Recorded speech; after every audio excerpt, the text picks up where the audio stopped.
அன்புக்குரிய சகோதர சகோதரிகளுக்கு மற்றும் இந்திய ஒருமைப்பாட்டை வகுவளிக்கக்கூடிய அனைத்து நல்ல உள்ளங்களுக்கும் எனது மனமார்ந்த காலை வணக்கம். ஒரு சின்ன ஒரு பதிவு. என்னடா வாழ்க்கை எதை நோக்கி போயிட்டுருக்கணும்னு நம்மளுக்கு தெரியாமல் போயிட்டுருக்கோம். இந்த காலத்தில் நம்மளுடைய பிரதமருடைய பிறந்தநாளை நம்ம கொண்டாட மறந்துருக்கோம். என்ன நம்ம கொண்டாட மறந்துருக்கணும்னு சராசரியாக எல்லாமே இந்தியாவில் இருக்குன்னு கேட்கலாம். பட் ஆனால் இப்படிப்பட்ட ஒரு பிரதமர் நம்மளுக்கு கிடைக்கிறதுக்கு உண்மையாலுமே ஒரு பெருமை கொள்ள வேண்டிய ஒரு விஷயம். இங்கே இருக்கிற அரசியல்வாதிகள் அவர்களுடைய தற்பெருமைக்காகவும் தன்னுடைய பணம் சம்பாதிக்கிற ஒரு நோக்கத்துக்காக மட்டும்தான் இங்கே அவருடைய நெகட்டிவ் தாட்டை நம்ம விமர்சிக்கிறதுக்கு காரணம் பார்த்தீங்கன்னா இதை வச்சு தான் அரசியல் பண்ணுறாங்க.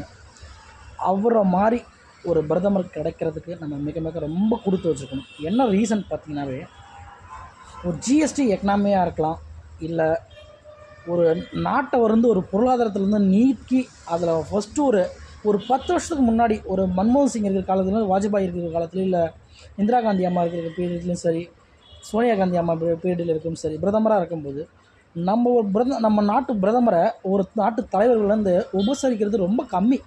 ஸோ தள்ளி வச்சு ஒதுக்கி வச்சு தான் பார்த்துருக்கோம். ஆனால் இன்றைக்கி காலகட்டத்தில் பார்த்தோன்னா ஒரு மோடி ஐயாவை பார்க்குறதுக்கு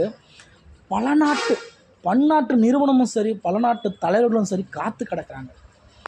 இப்படி நம்மளுடைய குரோத்தை ஹையராக நம்ம நிற்கிறதுக்கு காரணம் பார்த்தீங்கன்னா நம்ம மோடி ஐயா தான். அவருடைய இந்த வயசுக்கு அவர் ஓடணும் அவசியமே கிடையாது. பட் ஆனால் நம்மளுடைய நிலைமை ஒருமைப்பாட்டுக்காகவும் நம்மளுடைய லைஃப்பில் இன்க்ரீஸ் பண்ண க்ரோத் பண்ணுறதுக்காகவும் ஒரு நாடு பயப்படுதுன்னா அந்த நாட்டு தலைவர் ஸ்ட்ராங்காக இருந்தால் மட்டும்தான்.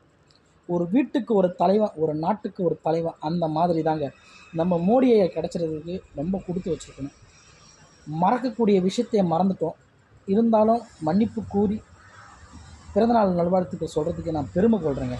நான் ஒரு தமிழனா ஒரு இந்திய ஒருமைப்பாட்டுக்காக அவரை போல் ஒரு நல்ல தலைவர் கிடைக்கிறதுக்கு மிக ரொம்ப கொடுத்து வச்சுக்கணும். ஏன் சொல்ல போனால், ஐயா பாரதியார் இறக்கும்போது கூட இறந்த பிறகு 12 பேர் தான் அவர் கூட நின்றவங்க.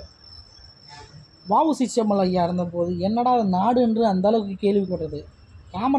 காமராஜர் ஐயா இறக்கும்போது கூட அவரையே தோக்க வச்சு எல்லா நல்ல தலைவர்களையும் தோக்கடித்த பிறகு தான் அவருடைய நல்ல உள்ளமே தெரிஞ்ச போந்துச்சு. அந்த மாதிரி தான் நம்ம மோடி ஐயா இருக்கிற வரைக்கும் அவருடைய அருமை தெரியாது. அவர் இறந்த பிறகு தான் நீங்கள் சொல்வீங்க, இப்படிப்பட்ட தலைவரை நம்ம மிஸ் பண்ணிட்டோமேன்ட்டு. அம்மாவும் அதே மாதிரி தான். செல்வி ஜெயலலிதா இருக்கும்போது அவங்கள குறை சொன்னவங்க நிறைய பேர் இருக்காங்க. ஆனால் இப்போ அம்மா இல்லைன்னு ஃபீல் பண்ணுறீங்க. அந்த மாதிரி ஒரு நல்ல தலைவரை மிஸ் பண்ணாதீங்க. நன்றி, வணக்கம். பிறந்தநாள் நல்வாழ்த்துக்கள் ஐயா, மோடி ஐயா.